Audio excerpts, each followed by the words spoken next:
մխրճումը ոչ թե ամբողջ ճակատով հակառակորդի կողմից հասել են ջերմուկի մատույցներ, այլ միայն մեկ խումբ, որը կտրված իր ստորաբաժանումներից գտնվում է այդ բլրի գագաթի վրա։ Եվ կենսունակության տեսակետից, եթե հակառակորդի այդ խմբի սնուցում չլինի, թե սննդով, թե ջրով, հատուկ պատրաստված ստորաբաժանում լինի, ապա մի քանի օրվա ընթացքում նրանց ռեսուրսները լրիվությամբ կսպառվեն եւ ստիպված կլինեն այդտեղից դուրս գալու։ Նաեւ բրիֆինգի ժամանակ ներկայացրեցի, որ խումբը կողքերից շրջափակված է մեր ստորաբաժանումների կողմից։ Այսինքն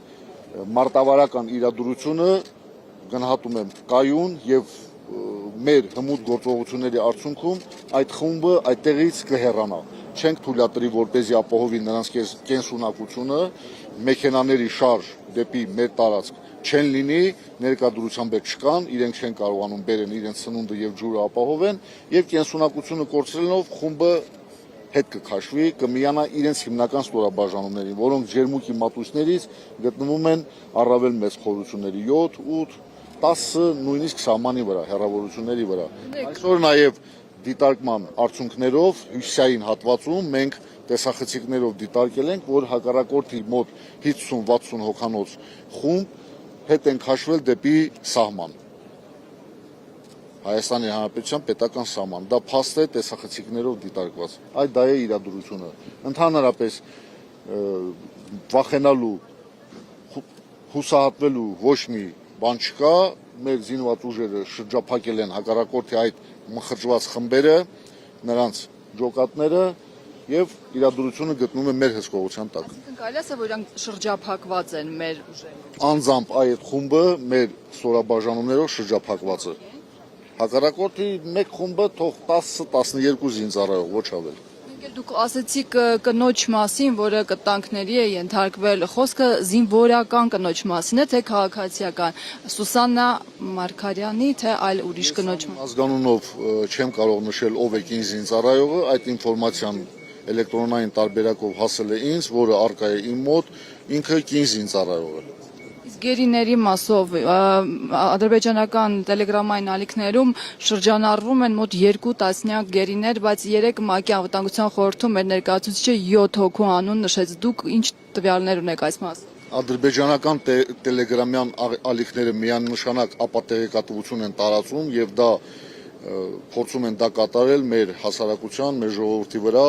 ազդեցություն գործելու նպատակով, կոնկրետ հակառակորդի մոտ գտնվող գերիների մասով եւ ես թվականակ չեմ կարող նշել, ինչքան են գտնվում հակառակորդի մոտ, որովհետեւ մենք ունենք նաեւ կորուստներ, հաշվառված կորուստներ, որոնք զոհեր են հաշվառվում, բայց այդ զոհերը կարող են լինել կենդանի։ Դրա համար ես հստակ թվային տվյալներ ներկայացնել չեմ կարող։ Մտավախություն կա, որ ադրբեջանական ուժերը մոտակա օրերը կփորձեն ավելի առաջ գնալ։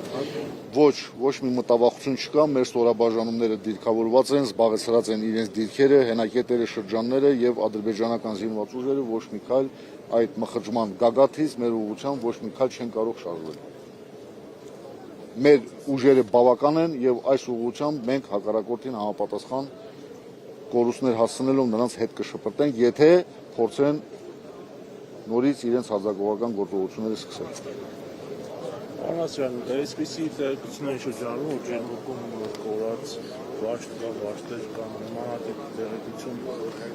նաև ժողովրդի շրջանում այսպիսի գործողություններ կան։ Դա ապատեղեկատվություն է։ Չկա այդպիսի բան։ Մեր ստորաբաժանումները բոլորը գտնվում են իրենց խնդիրների կատարման շրջաններում։ Ամբողջական վաշտ, որ մենք չունենք ամբողջական վաշտ, ստորաբաժանում,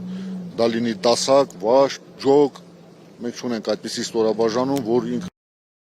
մեր բոլոր ստորաբաժանումների մարտական խնդիրների կատարման շրջանները գիտենք։ Անհատ զինծառայողներ ունենք, որոնց դեռևս կարգավիճակը որոշված չէ, նրանք զոհված են, թե նույնիսկ կենդանի են վիրավոր վիճակում, որովհետև գործողություններ են հակառակորդի մխրճման արդյունքում ստեղծում են նաև այդպիսի պայմաններ։ Փորձագետները ասում են, որ այս դադարը պայմանավորված է դառնում, որ ադրբեջանական կողմը ավելի լայն հարձակման պատրաստ է։ Փորձագետները ես չեմ կարող ինչ են ասում, մենք հետախուզում ենք եւ հակառակորդի նմանատիպ ռեզերվներ, ռեսուրսներ, պահեստուժեր արձանագրելու դեպքում մենք համապատասխան միջոցներ կձեռնարկենք։